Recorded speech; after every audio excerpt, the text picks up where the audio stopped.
no farmacológico como farmacológico en los pacientes con diagnóstico de hipertensión arterial en el primer nivel de atención, así como conocer también la detección, los métodos de diagnóstico de esta condición y las posibles complicaciones que se pueden asociar a ella.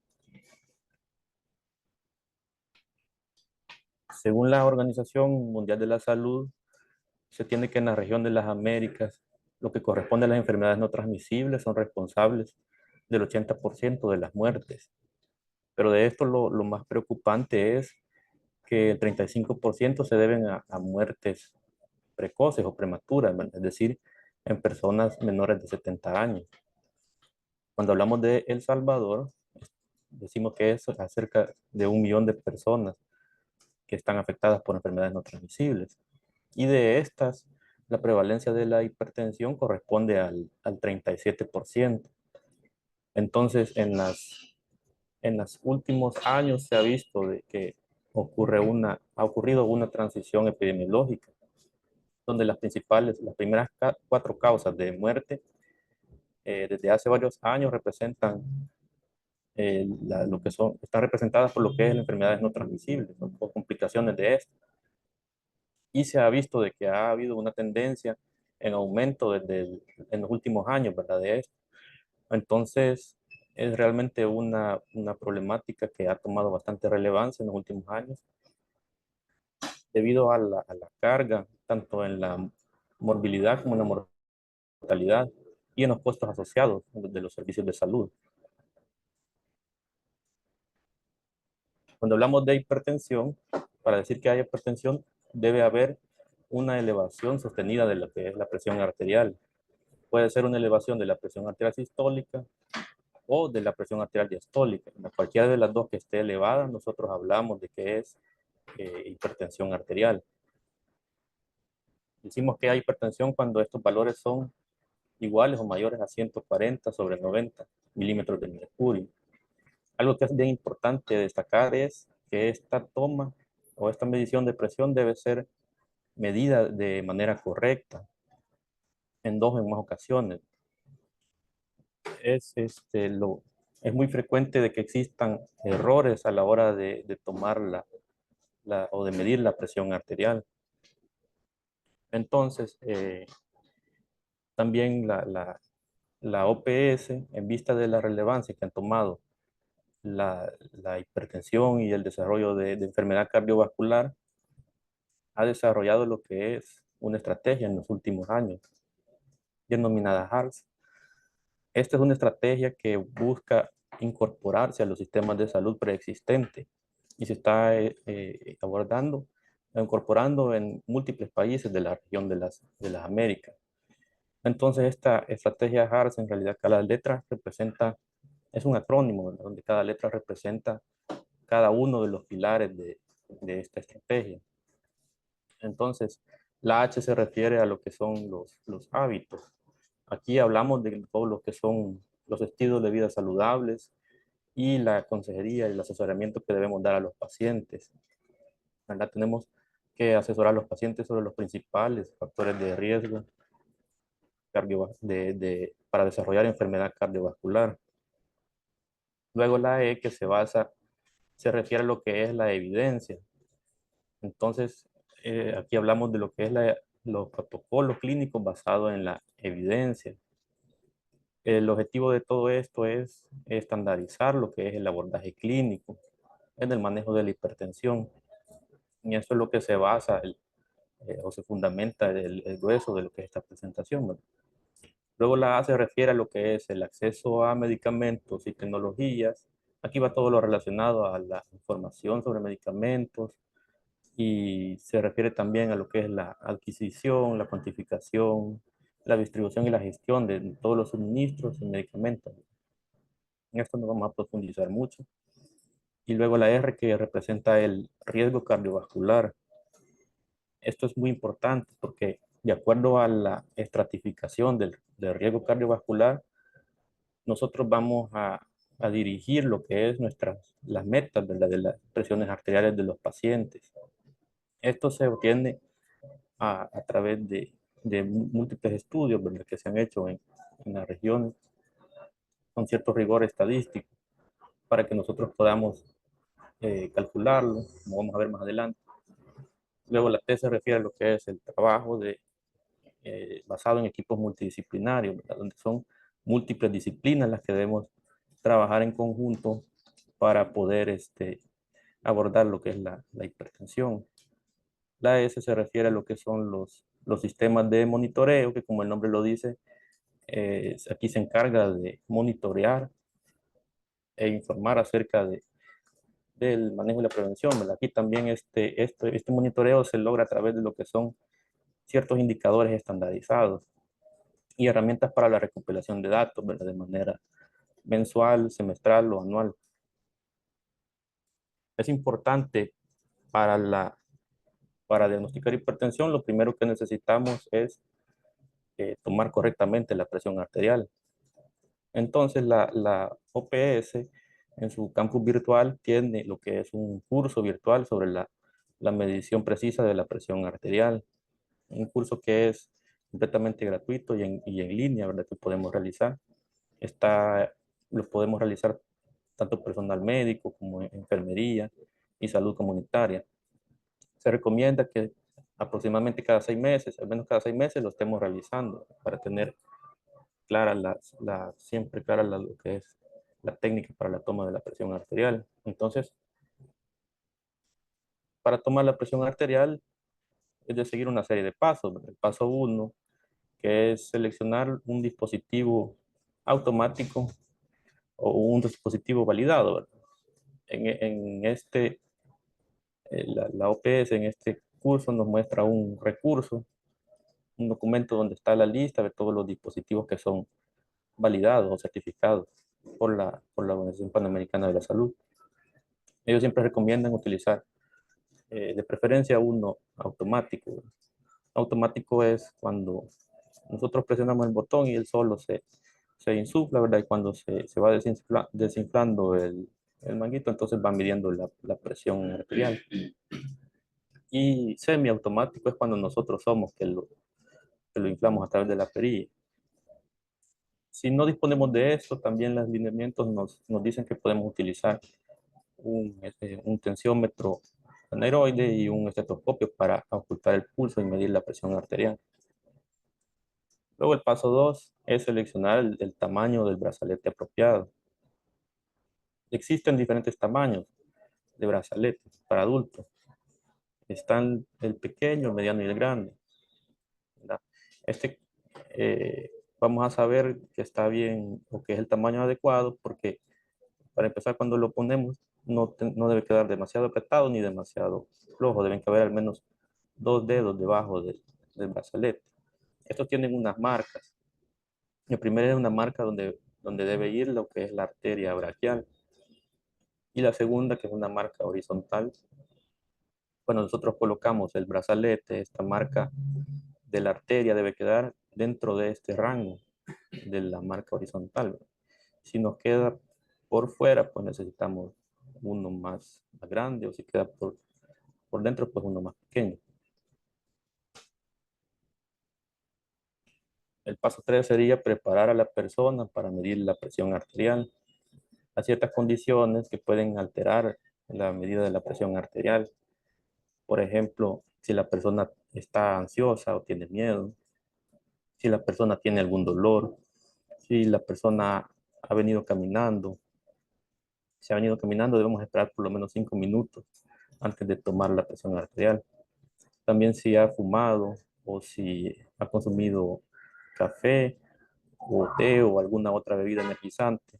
En estos casos debemos esperar por lo menos media hora antes de tomar la presión arterial.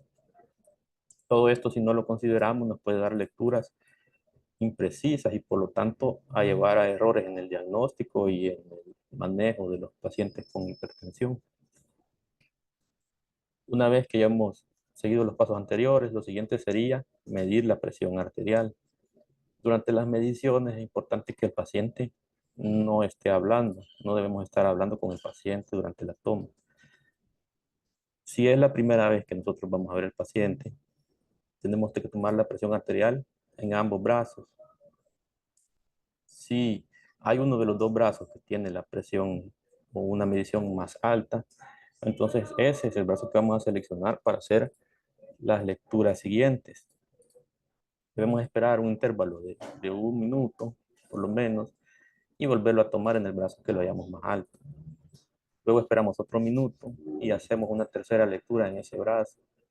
Aunque en realidad si es la primera vez que vamos a ver al paciente, o sea, en total vamos a tomar la presión 4 veces, una en cada brazo para decidir cuál es el que vamos a utilizar y otras dos en el brazo que encontramos la lectura más alta. Si la lectura es igual en los dos, en cualquiera de los dos podemos utilizar. Todo esto debemos registrar los resultados, que sería el paso 5. Como tomamos 3 lecturas en el brazo donde hallamos la presión más alta, descartamos la primera porque fue con la que decidimos que ese era el brazo que íbamos a utilizar para medir la presión arterial. Y con la segunda y las terceras lecturas vamos a obtener lo que es un promedio.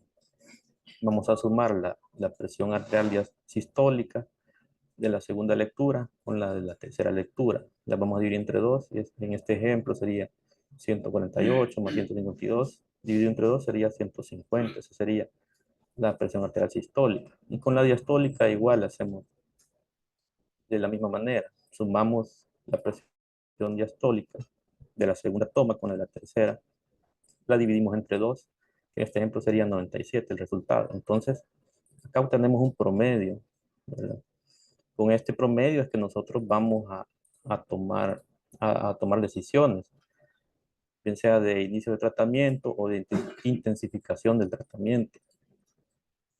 Además, debemos anotar en cuál brazo tomamos la presión, el tamaño del brazalete y la frecuencia cardíaca.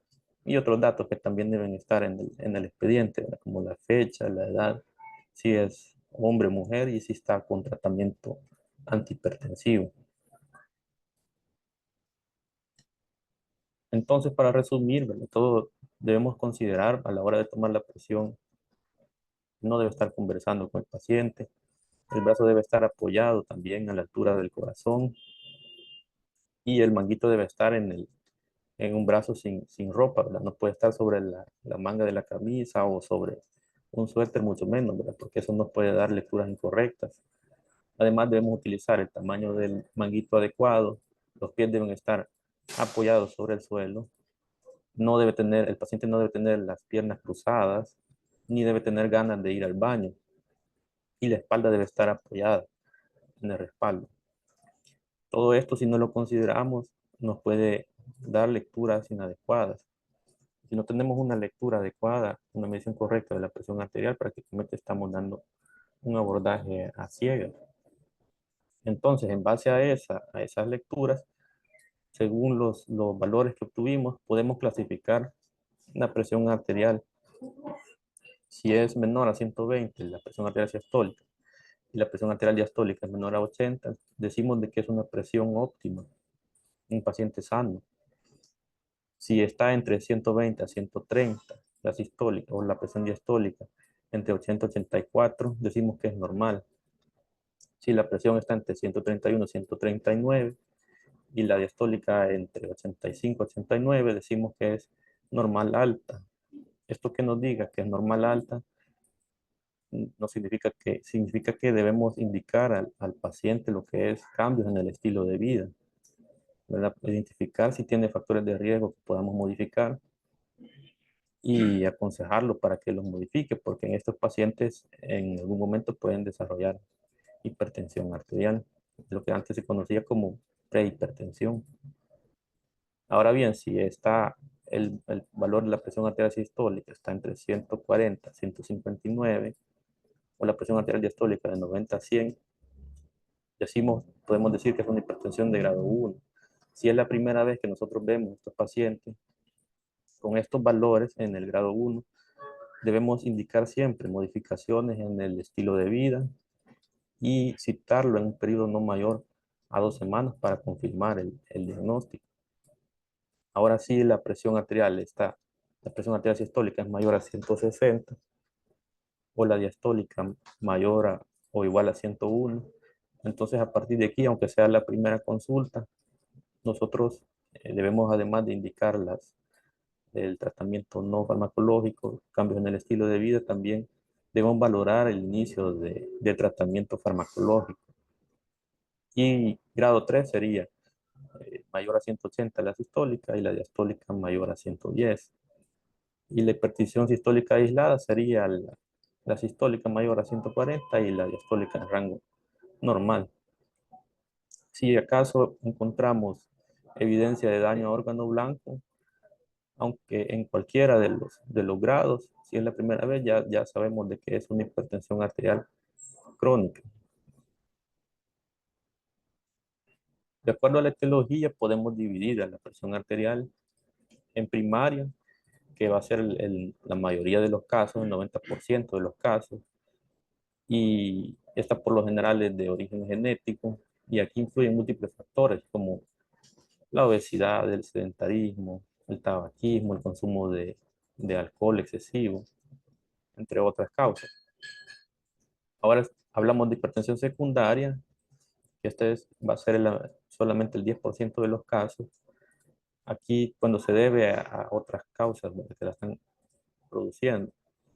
Esta por lo general se debe a malformaciones en la arteria renal o en la arteria aorta, a problemas hormonales incluso y a otras causas menos frecuentes, ¿verdad?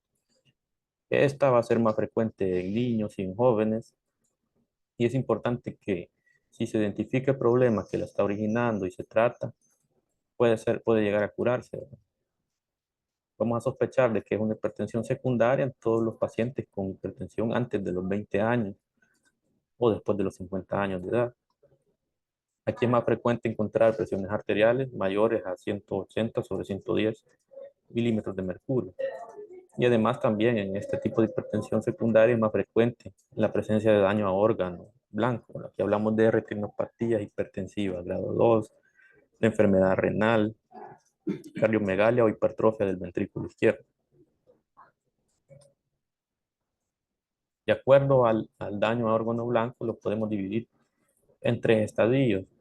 El estadio 1, que sería prácticamente asintomático, donde no hay evidencia de repercusión orgánica. El estadio 2, que sería ya cuando hay evidencia, bien sea de hipertrofia del ventrículo izquierdo, de insuficiencia cardíaca, de un accidente o evento cerebrovascular, donde hay retinopatía hipertensiva de grado 2, o donde evidenciamos proteinuria o aumento de la creatinina plasmática. Y en el estadio 3 ya aquí hay una afectación más severa de los órganos. Hablamos de retinopatías grado 3 y 4, o sea, de hemorragia retiniana o papiledema. Y también hablamos de que ya existe una insuficiencia renal manifiesta. Existen varios factores de riesgo para la aparición de enfermedad cardiovascular. Aquí podemos hablar de los determinantes y condiciones sociales. Hay factores conductuales y factores metabólicos. En las condiciones sociales hablamos de lo que es la globalización, la urbanización, que favorecen el acceso, por ejemplo, a comida chatarra, el envejecimiento también es un poco más frecuente o hay un mayor riesgo en pacientes mayores de 60 años, y el nivel educativo y el nivel de ingresos económicos que también dificultan lo que es el acceso a los servicios de salud. Ahora hablamos de factores de riesgo conductuales. Sí, esta está un poco más resaltada porque es donde nosotros vamos a enfocar o orientar nuestra consejería a los pacientes. Primero, identificar si presentan alguno de estos para poderlo modificar. Acá hablamos de la alimentación poco saludable como factor de riesgo. Este incluye el bajo consumo de frutas y verduras. Se recomienda que en la dieta diariamente debemos consumir al menos 5 porciones de frutas y verduras. Se considera una porción alrededor de 80 gramos, aproximadamente una fruta, ¿verdad? Una manzana o un guineo. Esa es una porción. Y de vegetales cocidos son aproximadamente 3 cucharadas. Además, aquí va el consumo también excesivo de grasas trans, de comida chatarra, alimentos procesados. Todo eso incluye la alimentación poco saludable. Luego también el consumo de tabaco, que es otro factor de riesgo para desarrollar enfermedad cardiovascular y otras enfermedades también, ¿verdad? Pero acá tenemos que estos pacientes que consumen tabaco tienen un mayor riesgo. Es también importante, ¿verdad? Si el paciente es fumador pasivo, ya que de todas las muertes que se asocian al consumo de tabaco, el 10% de esas muertes se debían en personas que inhalaban humo de tabaco de manera pasiva. Luego también tenemos el consumo nocivo de alcohol como factor de riesgo, el cual va incluido lo que es una ingesta mayor de aproximadamente 20 gramos al día, o también va incluido lo que es el consumo de alcohol de manera esporádica, pero a niveles de intoxicación también se considera como nocivo y como un factor de riesgo. Y la inactividad física. Se recomienda por lo menos realizar 30 minutos de actividad física al día, al menos 5 días a la semana, que sumen en total 150 minutos de actividad física en la semana. Aquí debemos individualizar esta indicación para cada paciente. No va a ser lo mismo alguien que tenga algún problema de movilidad o problemas de obesidad. No vamos a indicar este ejercicio de bajo impacto articular. Luego tenemos lo que son los factores de riesgo metabólicos. Aquí incluye la presión arterial elevada, que por sí misma es un factor de riesgo independiente para el desarrollo de enfermedad cardiovascular. Lo bueno, lo bueno de esto es que es un factor que podemos modificar. Luego también está la obesidad, un IMC mayor de 25, también el nivel o la diabetes, ¿verdad? Más aún si es una diabetes que no está controlada, también se considera un factor de riesgo. Y las dislipidemias, principalmente los niveles elevados de colesterol. Entonces todo esto nos puede llevar a desarrollar lo que es la enfermedad cardiovascular, entendida como infarto agudo de miocardio, evento cerebrovascular, insuficiencia cardíaca o insuficiencia renal crónica. Es importante para abordar correctamente a los pacientes obtener o calcular lo que es el riesgo cardiovascular. El riesgo cardiovascular nos indica la probabilidad que tiene un paciente de desarrollar enfermedad cardiovascular en los siguientes 10 años. Para esto, la OPS ha desarrollado lo que son unas herramientas, una aplicación que está disponible tanto para iOS como para Android y también en la web. La podemos buscar como Cardiocal y es la OPS la que la desarrolla. Esta cuando nosotros la descargamos y la instalamos por primera vez, debemos configurar. Puede ser que nos aparezca en inglés, entonces en la rueda dentada nosotros seleccionamos el idioma español y es importante también seleccionar el país debido a que esto se calcula en base a unas tablas y esas son diferentes para cada región y para cada país. Entonces esto solamente lo vamos a hacer la primera vez que la descarguemos y la instalemos. Las veces siguientes, solo para medir el riesgo cardiovascular, vamos a seleccionar el menú en la parte superior izquierda y nos va a desplegar este modal donde vamos a seleccionar el riesgo cardiovascular. Al seleccionar ahí nos va a hacer una serie de preguntas.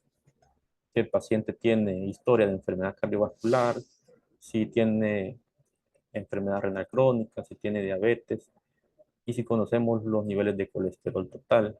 Es importante recordar, ¿verdad?, que todos los pacientes que tengan enfermedad cardiovascular o enfermedad renal o diabetes se van a considerar automáticamente pacientes de alto riesgo. Y cuando nosotros seleccionamos los niveles de colesterol total, nos lo va a preguntar. Si le seleccionamos que no, nos va a pedir en su lugar lo que es el peso y la talla. Al final vamos a llenar los campos, ¿verdad? Si es hombre o mujer, nos va a preguntar si es tabaquista, los niveles de colesterol, la edad y la presión arterial sistólica. Con todos estos datos, nosotros vamos a seleccionar, a calcular y nos va a arrojar el resultado de riesgo cardiovascular de este paciente. Aquí nos va a tirar un porcentaje y los resultados, ¿verdad? En color. Hay diferentes resultados que nos puede arrojar, pero todo porcentaje de 10% o más se considera de alto riesgo cardiovascular. Si no disponemos de la aplicación, nosotros cuando damos la consulta en el CIS, también hay un apartado, cuando damos las consultas de NT, de predictores de enfermedad. Al seleccionar allí nos pide la tasa de filtrado glomerular, todo eso. Y también está incluido lo que es el riesgo cardiovascular. Allí en ese apartado de riesgo cardiovascular le podemos dar en ver tabla y nos va a desplegar esta tabla, que prácticamente es lo mismo que nos va a pedir en la aplicación. Entonces, vamos a seleccionar, ¿verdad? Vamos a ver aquí en la tabla si es hombre o si es mujer. Y dentro de cada uno vamos a ver si es no fumador o si es fumador. Luego de que seleccionamos esto, vamos a seleccionar también la edad, el rango de edad en el que se encuentra el paciente, ¿verdad? Por ejemplo, si un paciente de 46 años correspondería a este cuadro de acá, ¿verdad? Que está entre el rango de 45 y 49. Y también dentro de este cuadro hay varias casillas. Debemos hacer coincidir la casilla en la que coincida lo que es el índice de masa corporal que está en la parte inferior con la presión arterial sistólica que está en el lado derecho. Entonces, la casilla que nos coincida los dos datos, ese sería el riesgo cardiovascular para este paciente. El resultado va a ser el mismo que con la aplicación de la calculadora de riesgo cardiovascular. Entonces, cualquiera de las dos podemos utilizar para este cálculo. Bien, cuando hablamos del tratamiento, según la estrategia HARS, en conjunto con el Ministerio de Salud, se ha creado un protocolo de tratamiento para abordar los pacientes con hipertensión arterial.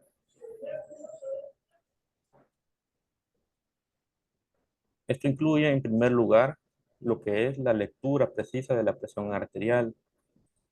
Como ya lo vimos anteriormente, debemos medir correctamente la presión arterial a todos los adultos en cada consulta y utilizar la técnica correcta. Luego, también calcular lo que es el riesgo cardiovascular. La OPS promueve bastante lo que es el uso de esta aplicación, que la verdad es bastante sencilla de utilizar y práctica. Ahora una vez que hemos calculado el riesgo cardiovascular y tenemos la lectura de la presión arterial, nosotros vamos a utilizar el protocolo de tratamiento. Las metas de presión arterial en todos los pacientes hipertensos de bajo riesgo van a ser obtener una presión arterial menor a 140 sobre 90 milímetros de mercurio. Y en los pacientes de alto riesgo, las metas van a ser obtener una presión sistólica menor de 130 milímetros de mercurio. Recordemos que los de alto riesgo, los pacientes hipertensos de alto riesgo son todos los que tienen enfermedad cardiovascular establecida o que tienen diabetes, enfermedad renal crónica o que calculamos un riesgo cardiovascular del 10% o más. Entonces, a todos los pacientes de alto riesgo, si estos tienen enfermedad cardiovascular establecida, si no tienen enfermedad cardiovascular establecida, les vamos a indicar atorvastatina a dosis moderada, estatina de dosis moderada, o sea, sería 20 miligramos cada noche. Y si el paciente hipertenso de alto riesgo y tiene enfermedad cardiovascular establecida, entonces le vamos a indicar la aspirina a dosis de 100 miligramos al día y la atorvastatina a dosis de 40 miligramos al día. Además de eso, acá nos muestra lo que es el manejo, tanto no farmacológico y farmacológico, porque ambos deben de ir en conjunto. A los costados está el abordaje no farmacológico, de todo evitar el consumo de alcohol, el índice de masa corporal entre 18,5 y 24,9. Evitar el consumo excesivo de sal, ¿verdad? Se recomienda una ingesta menor de 5 gramos al día y realizar actividad física, mantener una alimentación saludable y el cese al consumo de tabaco. Entonces, una vez que ya diagnosticamos un paciente con hipertensión arterial, acá vamos a ir por niveles. En el primero, en el primer nivel, indicaríamos lo que es el enalapril, a dosis de 10 miligramos cada 12 horas. Importante, ¿verdad? Que el enalapril siempre, si lo queremos usar para dosis antihipertensiva, debe ser siempre cada 12 horas, ¿verdad? Entonces, si la tableta viene de 20, sería la mitad de la tableta cada 12 horas. Y la amlodipina, vamos a agregar esto, la amlodipina, a 5 miligramos cada día, o sea, una tableta al día. Este paciente lo vamos a citar dentro de un mes. Si al mes este paciente está dentro de las metas de presión arterial que ya vimos, entonces lo vamos a continuar con este mismo nivel. Si está fuera de meta, entonces vamos a pasar al siguiente nivel, que sería aumentar la dosis de enalapril a 20 miligramos cada 12 horas, de una tableta cada 12 horas, y la amlodipina a 10 miligramos al día. Serían 2 tabletas al día. De igual manera, este paciente lo vamos a citar dentro de un mes. Si al mes está dentro de la meta, continuamos siempre con este nivel. Si está fuera de meta, entonces continuamos con el siguiente nivel. Y al april, a los 20 miligramos cada 12 horas, y a la lodipina 10 miligramos al día, le vamos a agregar lo que es una tableta de 25 miligramos de hidroclorotiazida al día. Nuevamente, este paciente lo vamos a citar dentro de un mes. Si al mes está dentro de la meta, continuamos con este mismo nivel, ¿verdad? Si está fuera de meta, entonces le agregamos continuamos siempre con el enalapril, 20 miligramos cada 12 horas, y la amlodipina 10 miligramos al día. Y aumentamos la dosis de hidroclorotiazida a 50 miligramos al día, o sea, 2 tabletas al día. La mayoría de pacientes los vamos a lograr controlar con este esquema, pero si al mes de que citamos al paciente sigue estando fuera de meta, entonces debemos referirlo al siguiente nivel de tensión. Además, si un paciente está durante 3 meses consecutivos con los niveles de presión arterial en meta y los exámenes de laboratorio también dentro de los límites normales, entonces podemos dar el seguimiento cada 3 meses y remitirnos a los lineamientos de la receta repetitiva. Todos los pacientes hipertensos de bajo riesgo deben estar vacunados con COVID-19 y los pacientes de alto riesgo, además de la vacuna del COVID, también la de la influenza y del neumococo. La mayoría de pacientes los vamos a controlar de esta manera, pero siempre debe prevalecer, ¿verdad?, nuestro criterio como médicos, y debemos considerar si hay alguna contraindicación para el uso de estos medicamentos. Eh, lo más frecuente también son los efectos adversos que a veces pueden presentar, ¿verdad? Del enalapril lo más frecuente es la tos seca, pero puede dar otros efectos adversos, reacciones adversas un poco más raras, pero más graves, ¿verdad?, como el angioedema. Y la hidroclorotiazida también debemos tener cuidado en pacientes con insuficiencia renal, es decir, enfermedad renal en estadios 4 y 5, porque nos puede dar problemas de equilibrio, de desequilibrios electrolíticos, ¿verdad?, como la pérdida de potasio o la hipercalcemia. También en pacientes con diabetes, porque nos puede dar hiperglucemia, con una diabetes mal controlada. Y en cuanto a las metas, en todos los pacientes, en todas las consultas, debemos siempre medir lo que es la presión arterial. Las metas ya las vimos cuáles son para los pacientes de bajo riesgo. Para los pacientes de alto riesgo serían menor a 130 milímetros de mercurio, la presión arterial sistólica. Y de bajo riesgo, metas menores a 140/90.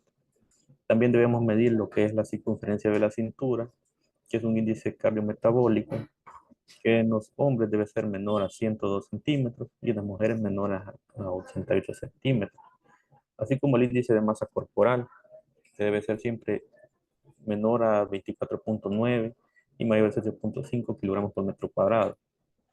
También podemos indicar otros exámenes para tamizar, ¿verdad?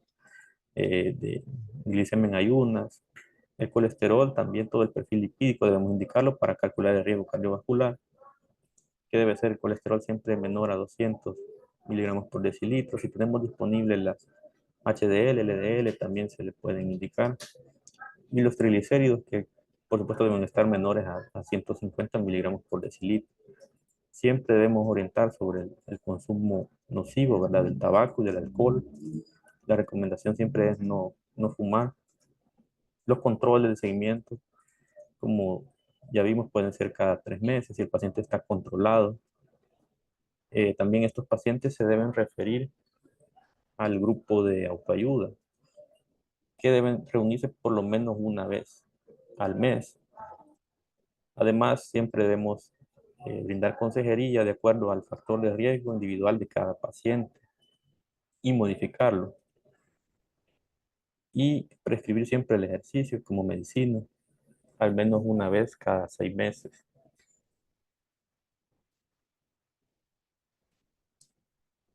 La bibliografía, que son los lineamientos técnicos para el abordaje de la hipertensión arterial, también el curso sobre la medición automática de la presión arterial y la estrategia de Hartz en las Américas.